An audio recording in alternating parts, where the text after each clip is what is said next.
Hablemos de Derecho se escucha en News, Canal Multimedia. Esta es una transmisión en vivo. ¡Comenzamos!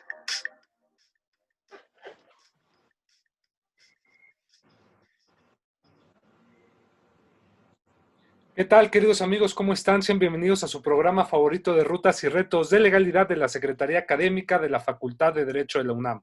Este programa es conducido en lo general por la doctora Sonia Venegas Álvarez, quien es la secretaria académica de esta loable institución. Soy su amigo Juan Negrete y tengo el verdadero gusto, como todos los días, de conducir este programa. Y hoy tenemos a un gran invitado. Estamos de manteles largos, ya que pues contamos con la valiosa presencia del doctor Porfirio Ramírez, quien su reputación le precede, es un prestigioso abogado, un prestigiado abogado del estado de Puebla, conocido en toda la República, también sobre todo aquí en la Ciudad de México. Es un hombre de estudio, tiene ya, pues vaya, tiene la licenciatura, maestrías y doctorados.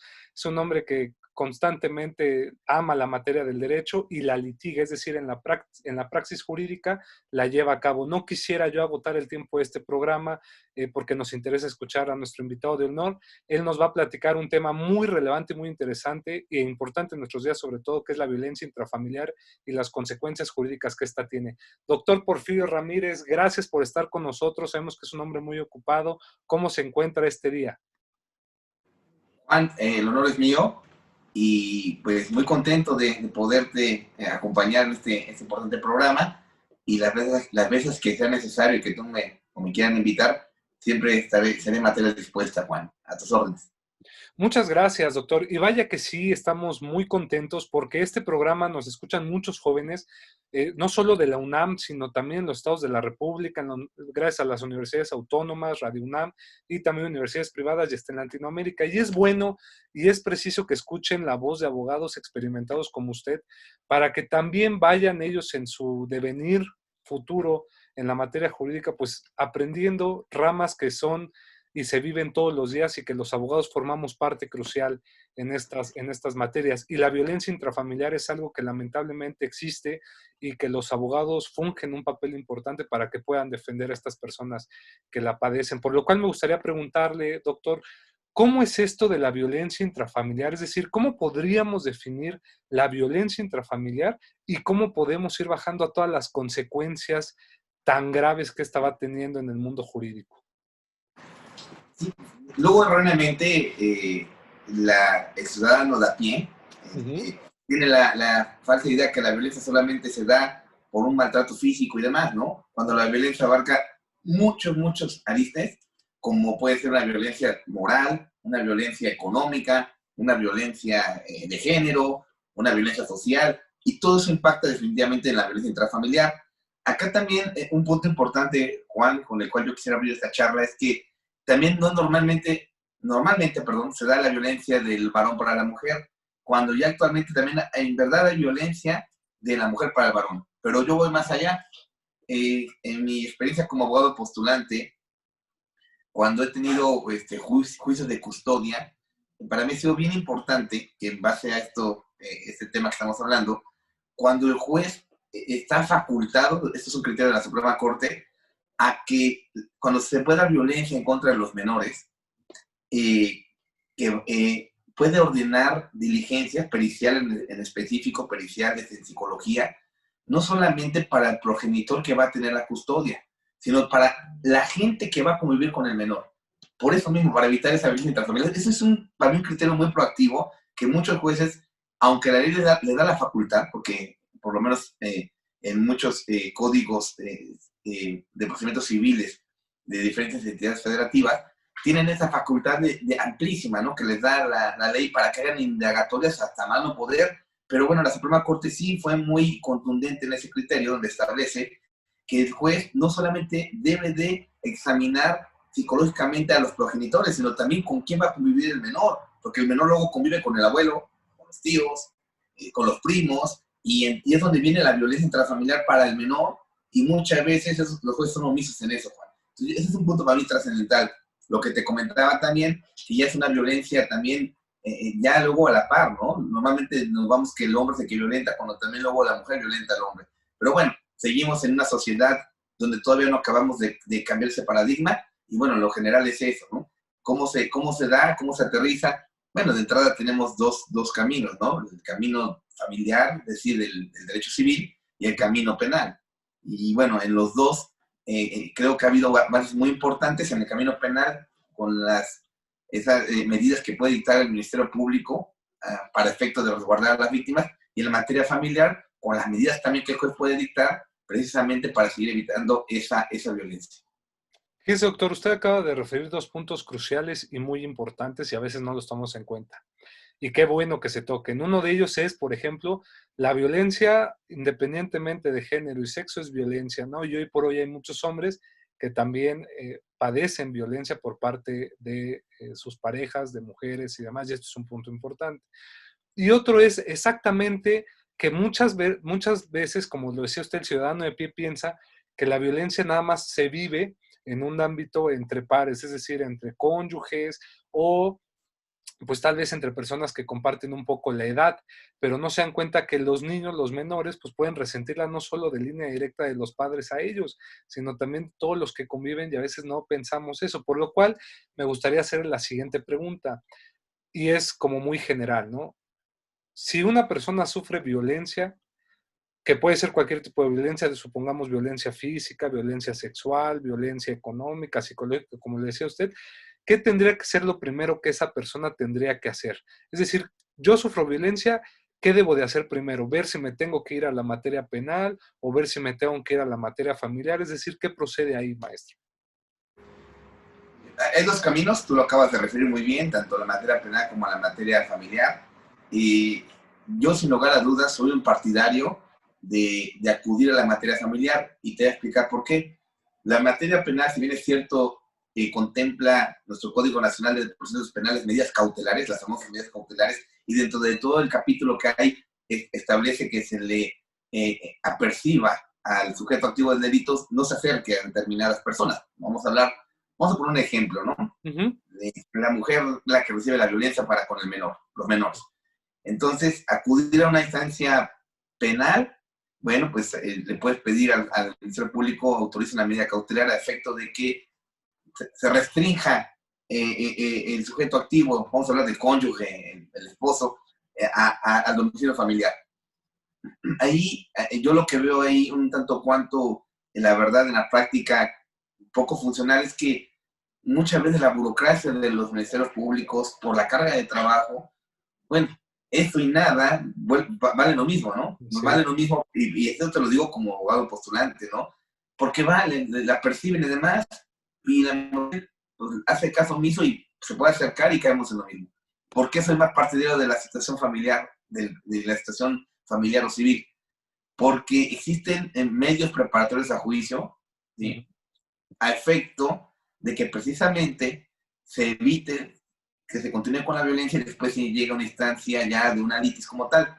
Y voy a poner un ejemplo, sí. la separación del domicilio, la clásica, pero la más ocurrida y que creo que la más contundente, la separación del domicilio familiar. Está una mujer que sufre violencia junto con sus menores hijos, le solicita al juez que separe al varón del domicilio familiar. El juez en ese momento actúa de buena fe, acepta la petición, le tiene que dar un trámite inmediato porque precisamente lo que se trata es evitar que siga dando esta violencia, ordena que se le separe al varón, gira oficio a policía, ya sea estatal, municipal, para efecto de que se acompañe del actuario o del secretario del juzgado, comparece al domicilio y en ese momento, hasta inclusive de forma aislada, así lo refiere la ley y los criterios de la Corte, le pregunta a la mujer si ratifica esa petición. Siempre lo refiero, ¿por qué de forma aislada? Porque hay varones que hasta con la mirada controlan a una mujer. Uh-huh. Si en ese momento ratifica esa petición, le damos formalidad a la diligencia, porque en eso le notifican al varón que tome sus objetos personales, también laborales, y que se retire del domicilio, lo aperciben, lo dan por notificado, y toda esa formalidad que hay, creo que permea más para efecto de que él se abstenga, porque en ese momento, si tú no obedeces la orden de un juez, obviamente el juez tiene facultades también para poder decretar medidas de apercibimiento y demás, y por eso creo que es una medida, a mi punto de vista, o a lo mejor que tengo un perfil también más civilista, más familiarista, que me ha funcionado. Y en el otro, insisto, dependemos mucho del Ministerio Público que, bueno, hey, te decreto y te notifico que no te puedes acercar. Pero en eso que te notifico, si esta persona no llega, no la encuentran en su domicilio, no llega a la audiencia, a lo mejor hay una mediación o no llega a la audiencia, y todo eso hace que se vuelva un poco menos práctico que la que yo acabo de referir en materia civil familiar, que para mí esa es una formalidad que le dan y obviamente después de que lo separan le dan un término a la mujer, en el caso que puse en el ejemplo, para que presente ya sea su demanda de divorcio incausado, su juicio familiar o hasta inclusive una denuncia, ¿no? Pero ya le diste el toque fino para que lo separes y esa formalidad en verdad permea mucho en el futuro demandado o el sujeto activo de la violencia intrafamiliar. Bueno, es un punto importante también el que señala, porque muchas personas no ven el ámbito familiar como una forma de atención a la violencia intrafamiliar. Es decir, siempre que se habla de violencia vámonos a la materia penal, ¿no? Entonces, qué bueno que sepan que también existe esta otra vía. Pero, por ejemplo, ¿qué pasaría? Porque a veces en la violencia que se vive dentro de las familias, por ejemplo, si hubiera una cuestión, por ejemplo, que se pudiera tipificar como son lesiones y ver el grado de las lesiones, o pues ya inclusive cuando hay una violación o un abuso sexual, ¿no? Ya sea entre personas de la misma edad o entre cónyuges o ya con los menores, sí sería viable que pudiéramos tal vez ejercer las dos acciones, es decir, irnos por la vía penal por el delito y por la vía familiar para que se vaya del domicilio, es decir, sería muy práctico esta parte o considera usted que no. No, es muy loable tu pregunta y muy razonada, sí, yo a mejor como jurista el consejo, bueno, pero más bien dicho, el consejo que daría es, sufro violencia y ya de esta magnitud que tú acabas de mencionar, hay que hacer la denuncia y la denuncia nos va a servir de prueba para la cuestión civil. Entonces, vas de la mano, porque la denuncia al momento que, digo, ahorita también con el sistema penal, esas medidas cautelares son muy amplias, pero bueno, yo con esta denuncia le daría más forma a mi petición que le haría yo al juez. No nomás acreditaría a juez con testigos que estoy sufriendo violencia, sino también con una documental pública. Mira, y hay una denuncia porque ya hay agresión física, porque hay agresión sexual, pero también te solicito que como voy a demandar el divorcio encausado, me lo separes cuanto antes. Entonces, claro que ayuda. Yo creo que al contrario es muy buena tu observación. Refuerza la cuestión familiar o la cuestión civil para efecto de que el juez con eso va a dictar más rápido que su obligación, pero mucho más prácticamente rápido la medida. Entonces yo creo que al contrario, ¿no? Ayuda porque puedes tener las dos vías en la mano, no se pelean. Vas por un lado lo penal para que en verdad se le castigue al sujeto activo y por el lado todo va a ser lo civil, ¿para qué? Para que te lo separen formalmente, pero aparte pues tienes que demandar el divorcio con los dos que están casados, ¿no? Si están en concubinato, pues la terminación del concubinato. Si están en concubinato y hay hijos, los alimentos, la custodia. Es que por eso es tan importante la cuestión civil, porque hay cosas que la penal abarca el buscar que el sujeto activo pague la conducta que realizó y que se encuadra en un tipo penal. Pero la cuestión civil creo que es bien importante. Entonces sí, yo creo que es muy buena, muy puntual tu observación y yo iría por las dos. Perfecto. Por ejemplo, doctor, una de las preguntas que muchos universitarios nos hicieron, que la preguntamos en este programa, pues como son estudiantes de Derecho, es ¿qué les recomendaría usted a los abogados o a estos estudiantes el día de mañana cuando de repente les llegue un asunto de una mujer, un hombre, cualquier persona que diga, abogado, sufro violencia intrafamiliar? ¿Qué debería hacer lo primero el abogado cuando le llega un asunto así? Te voy a dar un consejo práctico. Ajá. Digo, más de 17 años litigando. Primero, y a lo mejor no es algo jurídico, pero se lo estoy dando al auditorio que nos está viendo. Primero, hay que ponerse en los zapatos de la persona. O sea, no que te lo vengan a platicar y tú lo veas como una telenovela, ¿no? O como un cuento, no me está pasando a mí. Hay que ponerse en los zapatos vamos a hablar de la mujer, como tú dices, como si uno lo estuviera viviendo. Cuando tú te pones en los zapatos del cliente, cuando él viene angustiado, ella viene angustiada, viene a verte, a los futuros abogados postulantes, con su problema. Para ella es el problema más importante de su vida. Para ella es el problema donde está en juego sus menores, su tranquilidad, su patrimonio. Y para empezar, ellos no saben lo que nosotros sabemos.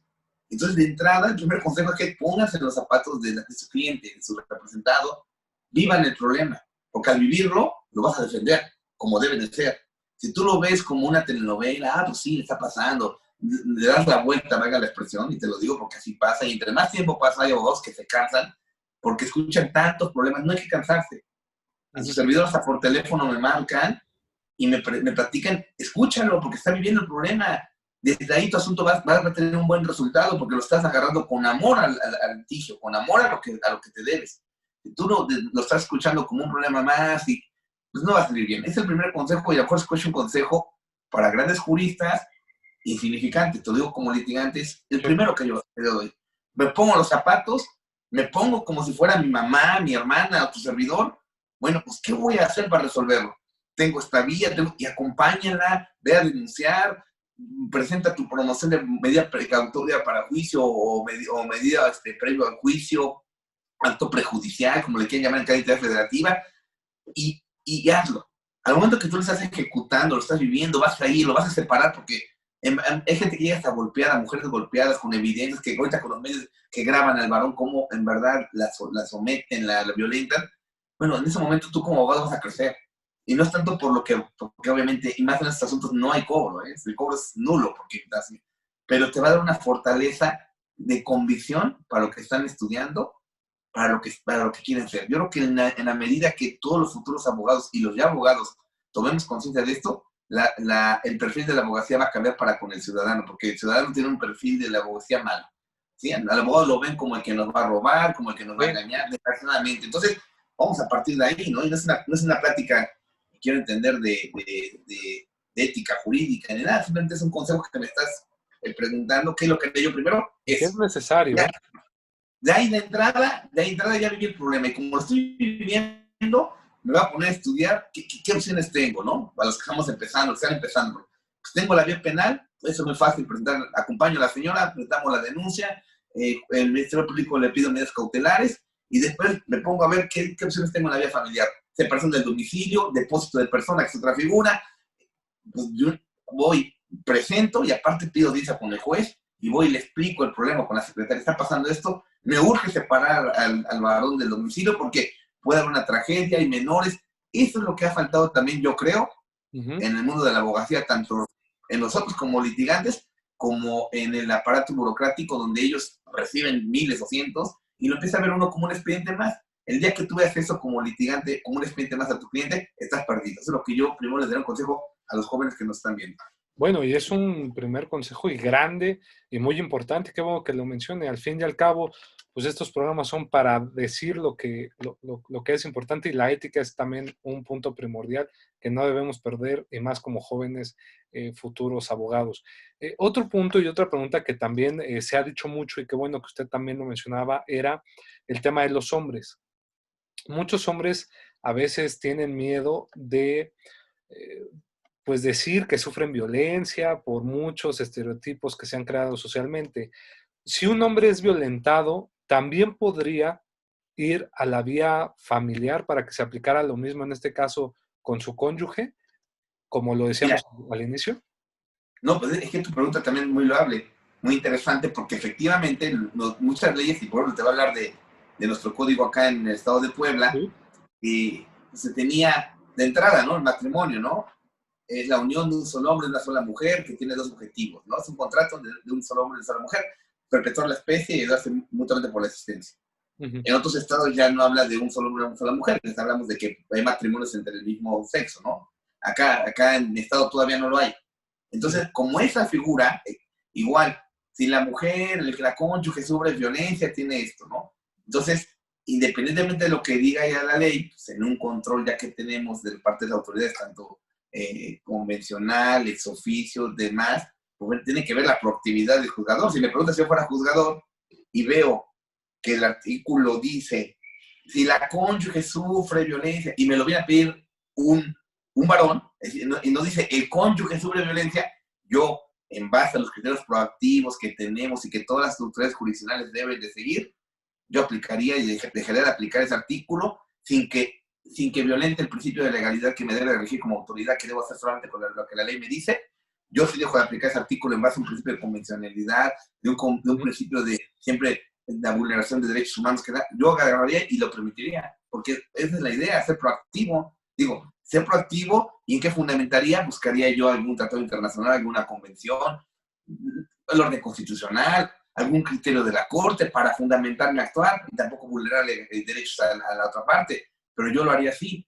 En mi estado, en Bacán, Puebla, estamos muy rezagados en cuanto a esas reformas porque venimos de un pensamiento un poquito, llámale conservador, pero no conservador como lo me refiere el presidente de materia política, conservador en el estricto sentido. O sea, de que el poblano es muy retraído y poblano no puede alcanzar a ver las dimensiones, cómo ha crecido la sociedad y cómo ha evolucionado. Y te digo con toda honestidad, ese es el tema. Pero yo, como juzgador, si veo que dice nomás la cónyuge y fuera un cuadrado, pues no dice el cónyuge. Entonces, discúlpame, te desecho porque no puedo separar a tu mujer porque tú no me dices la ley. Pues tengo un criterio en base a una amplitud de lo que estamos viviendo y yo busco dónde fundamentarme. A lo mejor no encuentro una jurisprudencia, pero a lo mejor encuentro una tesis. Pues criterio orientador me da acá, busco una convención, fundamento y separo a la mujer. Si es que hay mujeres que violentan al hombre, pero cañón, ¿eh? Me acuerdo de la película de Cantinflas, ¿no?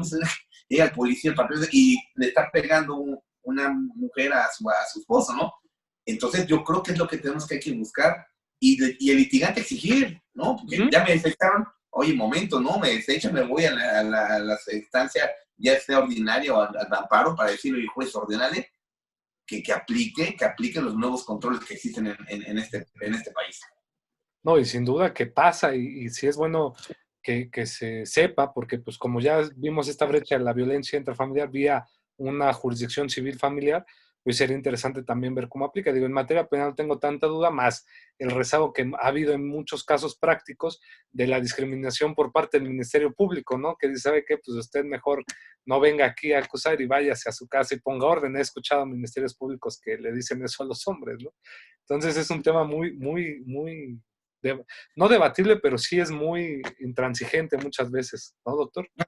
¿Sabes qué, Juan? Que desgraciadamente luego todos los operadores jurídicos es muy importante luego la actualización, ¿no? En todos los sentidos, en el área que tú litigues o postules o que tú juzgues como juzgador o mediador, como le quieran llamar, en cualquier de los operadores jurídicos, hay que estar un poquito actualizados, que eso te ayuda a ser más proactivo. Por ejemplo, te hablaba yo del principio de legalidad, ¿no? El principio de legalidad, como nos lo enseñaron en la escuela, es que la autoridad solo puede hacer lo que la ley le permite, ¿así? Y que en particular podemos hacer lo que la ley nos prohíbe. Eso es a grandes rasgos. Sin embargo, ha evolucionado, y no acá en México. De hecho, son criterios internacionales que México acoge como muchas cosas que hemos recogido desde otros países. El principio de legalidad tiene dos partes importantes. La parte que conocemos, que es la adjetiva. ¿Cuál es? Yo como autoridad solamente puedo hacer lo que la ley me permite. Ahora, hay una parte sustantiva, siempre y cuando no vulnere derechos humanos. Y no vamos a hablar de autoridades jurisdiccionales, de autoridad de servidor. El ejemplo es, yo soy policía, detengo a alguien, y mi principio de legalidad dice, yo voy a hacer lo que la ley me permite. Pues la ley me permite hacer esto. Pero el sustantivo dice, siempre y cuando no vulnere derechos humanos. Pero veo que estoy vulnerando derechos humanos, dejo de aplicar. Eso es lo importante que deben aplicar, no nomás los jurisdiccionales, sino todas las autoridades. Porque eso hace una evolución que ha tenido este principio, ¿no? No nomás quedarnos en el adjetivo, ¿no? Pues sí, la ley me dice esto. No, voy a aplicar el sustantivo y con eso para que mis superiores me dicen, ¿por qué lo aplicas esto? Porque estoy vulnerando derechos humanos. Y entonces, en un principio ya muy proactivo, pues no doy facultado para dejar de aplicar una norma, dejar de aplicar un reglamento, dejar de aplicar algo, porque vulnera derechos humanos. Y eso creo que es lo que luego nos deja restringidos y por eso hay tanta luego desequilibrio en la aplicación de justicia, Juan. Perfecto. Y por ejemplo, si lo hiciéramos más extensivo, llámense abuelos, tíos, primos, estas denuncias o demandas, dependiendo si es el caso, podría llevarse en materia penal, sí, pero en materia familiar también podría haber cabida para asuntos donde tengan que ver con estos familiares que no son en línea recta, por así decirlo. Sí, claro. Yo al principio de la charla te refería que este criterio, que para mí se me hace extremadamente concreto y proactivo, que no solamente yo como juez, pues le voy a dar la custodia a la mamá. ¿Por qué? Porque por la edad tan solo, ¿no? Que ya también ya está superado, pero vamos a pensar que es un bebé. Sí. Un bebé de 8 meses. Pues obviamente, por más que el papá tendría que probar 1000 cosas para que demostrara que corre peligro con la mamá, pero no las demuestra, entonces bueno, va con la mamá. A ver, pero la mamá va a vivir con el papá, el abuelo, va a vivir con el hermano. Ya no me voy con violencia intrafamiliar, me voy con un tema de penal que usan del... Yo me traigo al abuelo, me traigo al hermano y les hago exámenes psicológicos de oficio, manda de petición para ver con quién va a convivir el bebé. Es que es lo que nos falta. Entonces, por eso, claro que permea a cualquier grado de familiar que viva cohabitar con el menor. Bueno, es un buen punto, el punto preventivo, ¿no? Como decíamos, prevenir esto para que no haya alguna, pues sí, latente, algún ahí agresor posible en este punto. Pero bueno, eso en el entendido, si es familiar y si viven en el domicilio. Si no llegaran a vivir, como se dan muchos casos, que es que, por ejemplo, fulano de tal sufrió abuso o violencia por su primo, ¿no? Y no vive con él. Entonces eso ya lo decimos que ya tendría que ser forzosamente un área penal, ya no tanto familiar.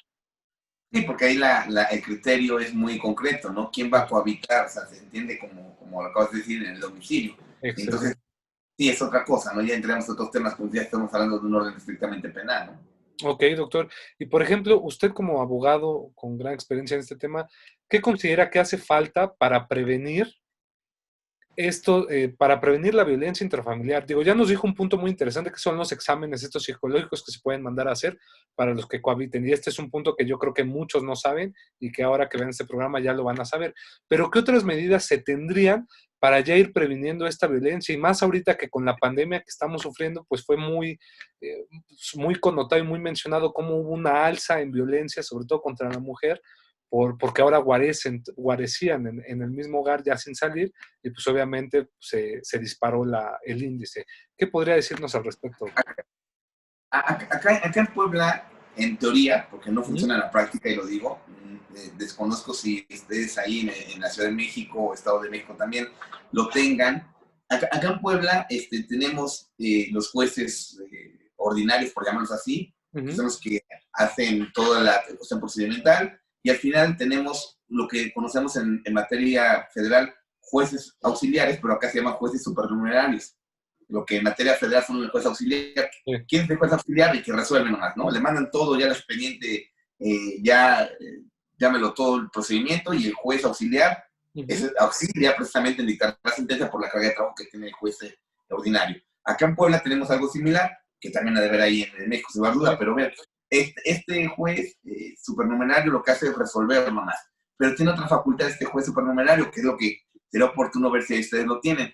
Acá cuando una mujer, vamos a hablar de la mujer, acá en mi estado, que es la que sufre violencia, al momento que está hablándole a la policía estatal o municipal, y llega la policía y hace su reporte de violencia, o sea, en ese momento y levanta el reporte el policía, el agente, en teoría, el juez supernumerario se le puede buscar en ese momento para que se pare el varón.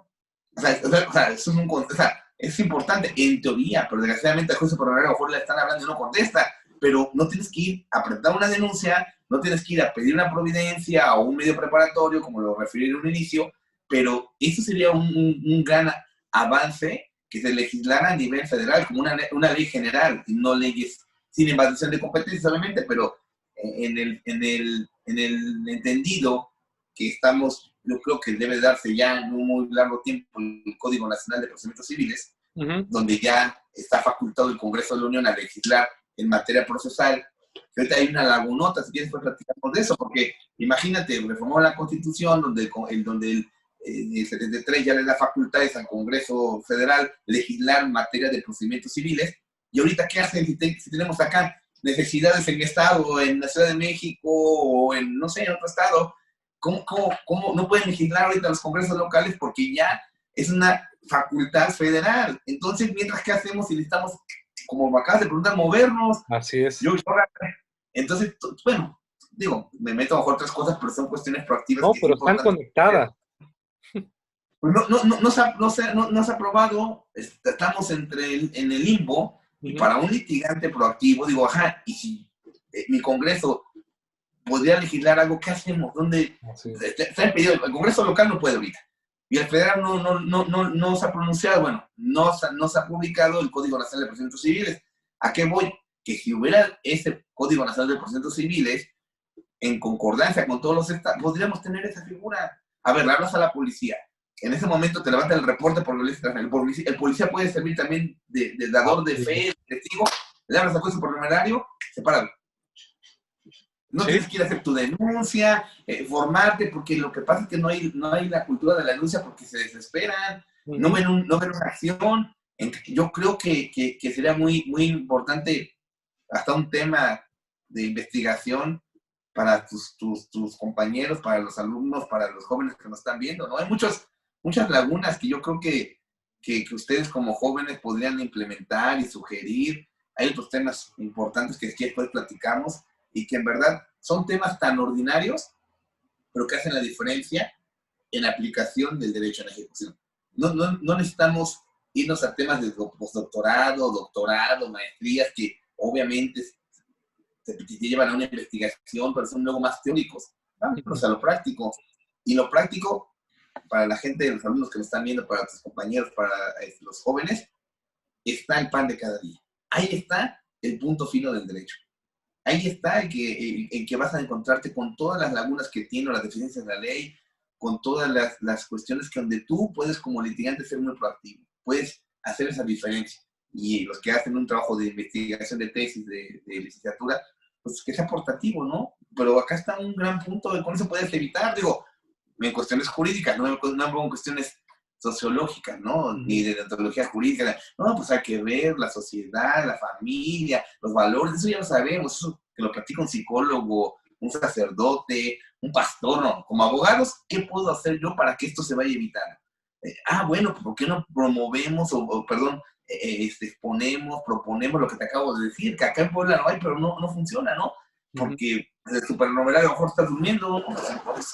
No, y no estamos tan diferentes. ¿Vale? En la Ciudad de México no estamos tan diferentes allá. En este caso, pues sí, no aplica tampoco esa figura, pero pues tampoco hay una solución rápida por parte del juzgador que sea proactivo para que se meta y rápido resuelva ese punto, ¿no? Sería excelente, ¿no? Que con el reporte, el policía como un dador, llámalo, o poner dador de los hechos, que puede un testigo, que en verdad cumpla su función el juez y que ordene la separación y evitas hasta tragedias, ¿no? ¿Cuántas cosas vemos en las noticias, ¿no? O de cuántos menores acá han sido abusados. Es que no jugamos nuestro rol cada quien. Si lo jugáramos, sería otra cosa, ¿no? Como ahorita este programa, pues es importante, ¿no? Es importante que se den y creo que van encaminado a jóvenes de licenciatura, ¿verdad? Así es. Entonces eso es lo importante y que el joven mañana también haga un pequeño video y entonces todo eso se va difundiendo y empodera al sujeto pasivo, ¿no? O sea, de la mujer, que es lo más normal, porque empieza a conocer sus derechos, empieza a exigir, pero mientras no haya esa difusión, que bueno que la hay con ustedes, por eso también es otro punto importante, la mujer no sabe ni qué hacer. No, y muchas gracias, doctor, porque también algo que nos ha dado gusto es que desde el año pasado, este programa ya va para 3 años, y ha subido mucho también de las personas que lo ven, que no son abogados, personas de a pie, ciudadanos de a pie, pero que así como usted explican de manera muy clara para que también ellos entiendan y se dan cuenta de los derechos y obligaciones, porque también hay que decirlo que pues todas las personas tenemos. Y doctor, ya para ir, como dicen, ir cerrando unas últimas 2 preguntas, una que nos decían mucho era, ¿usted en su experiencia considera que hay otras alternativas, no nada más jurisdiccionales como las que ya vimos y que son importantes, que pudieran servir para atender la violencia intrafamiliar? ¿O consideramos que realmente pues, no hay como otras instancias que no sean jurisdiccionales? Bueno, está muy en moda y va a estar, también creo que va a ser un tema que se va a acudir mucho para descargar trabajo tanto a los juzgados como a los ministerios públicos, los medios alternos, ¿no? Y uno de ellos es la mediación. Acá, por ejemplo, acá en nuestro estadio tengo, bueno, como director general de la firma, tenemos una oficina especializada que se llama Sociedad Poblana de Medios Alternos de Solución de Controversias. Perfecto. Entonces, eso es un tema no jurisdiccional, sino de en verdad mediar. Pero para mediar se requiere gente especializada. Te voy a poner el ejemplo. La oficina que tenemos acá, el director de esa oficina es un abogado que tiene un posgrado en mediación. Tenemos una psicóloga, tenemos un economista, contador economista, porque para poder mediar se tiene que tener todas estas especialidades para que se llegue a, en verdad, a una verdadera mediación. No llegar a mediar, con todo respeto, con alguien que no media ni su vida, ¿no? ¿Qué va a mediar? ¿No? Más lo ven como un requisito, ¿no? Y el mismo Código de Procedimiento Nacional Penal es, pues ahí están los medios. Pero llegas a esa instancia y el que media no tiene ni idea, ¿no? O en un juicio también solicitas, oiga, por equidad, por proactividad, señala el mediador, quiere una junta de aveniencia, por llamarlo. Pues el juez está firmando, él no sabe nada de qué es una verdadera mediación. Es otro punto importante, que se vayan formando, que se vaya haciendo esa cultura de la mediación, pero con despachos especializados. Ahora también, no sé allá, pero acá también los notarios tienen esa facultad, pero el notario también, con todo respeto, que tienen que certificarse. Pero el notario está pensando en firmar las escrituras, en cobrar, pues es un negocio, no lo estoy criticando. No, que en verdad existan este tipo de oficinas donde tengan la vocación de mediar, donde la psicóloga esté especializada en mediación, donde el abogado esté especializado en mediación, donde el contador esté especializado en mediación. ¿Por qué hablo de contador y economista? Porque luego hasta por cuestiones de pesos en un asunto mercantil no se arreglan. Entonces el economista, el contador, a ver, mira, se me ocurre, ¿no? Digo, no soy mediador, a ver, a ti te deben, tú debes, vamos a ver, la propuesta es esta. ¿Por qué? Porque a lo mejor fiscalmente a ti te puede beneficiar esto, a ti estos intereses te los va.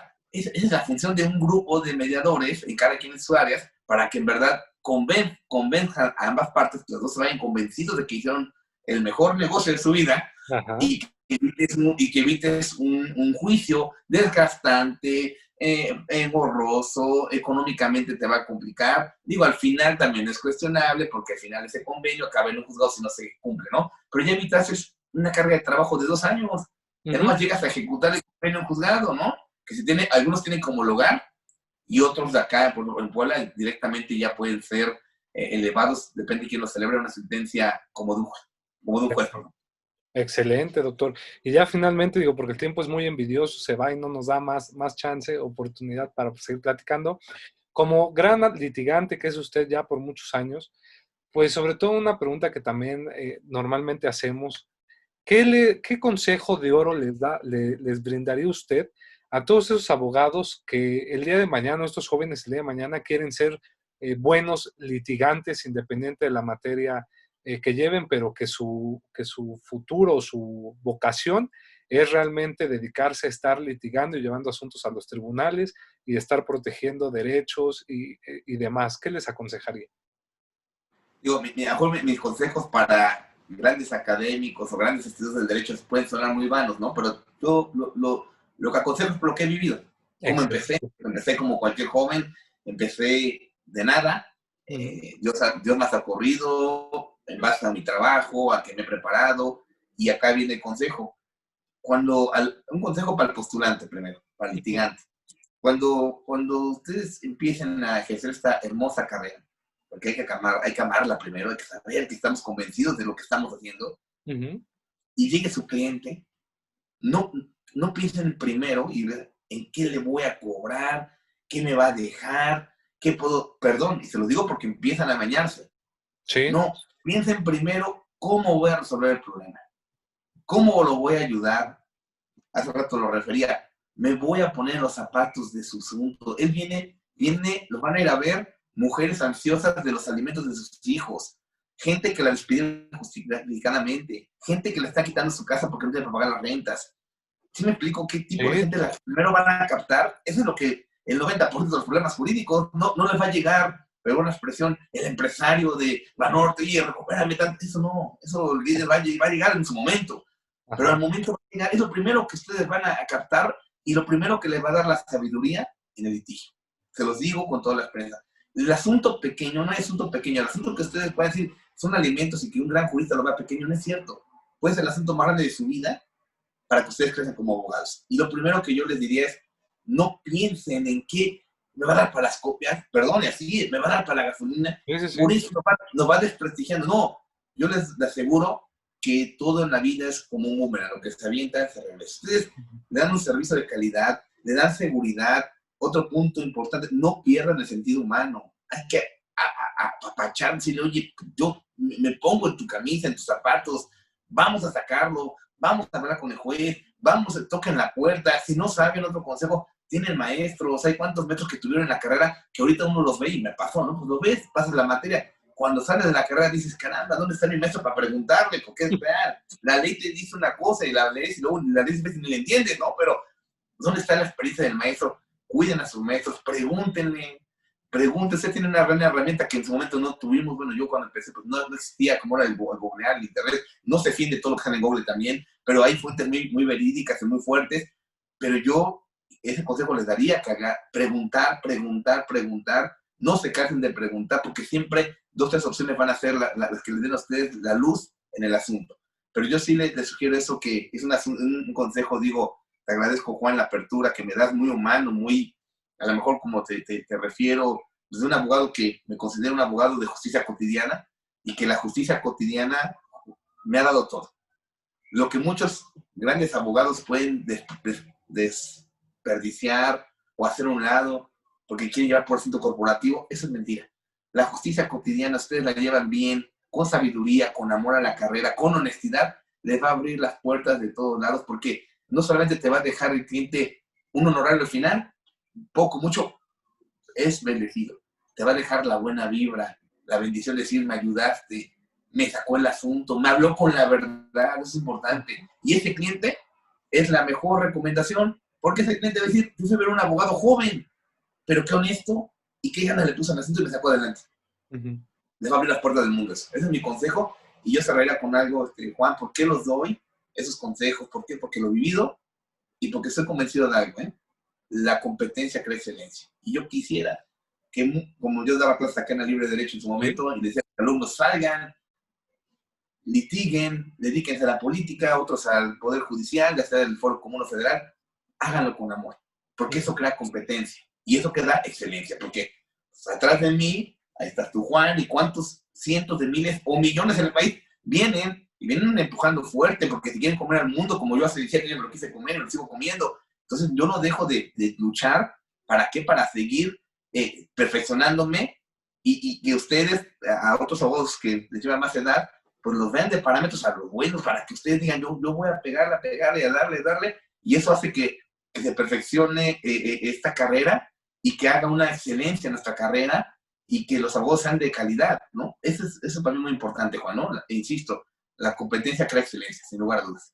Muchas gracias, doctor. Y es un consejo que, como bien señala usted, las universidades no nos los dan, y no se aprende esos consejos en las aulas, se aprende de personas que, como usted, pues ya todos los días llevan en excelencia pues esta hermosa profesión. Agradecemos mucho al doctor Raúl Juan Contreras Bustamante, director de la Facultad de Derecho de la UNAM, al maestro Ricardo Rojas Arévalo, secretario general, y nuevamente a la doctora Sonia Venegas Álvarez, secretaria académica. Agradecemos mucho a nuestro invitado del día de hoy, al doctor Porfirio Ramírez. Agradecemos su presencia, doctor, porque sabemos que es un hombre muy ocupado, y es un hombre que siempre está trabajando en pro pues, de mejorar y de honrar pues esta profesión, que es la que pues, nos da de comer, y es la que pues, nosotros hemos decidido ejercer. Muchas gracias, doctor, y que este sea el primero de muchas otras participaciones. Sería un gusto y un placer tenerlo subsecuentemente en este programa.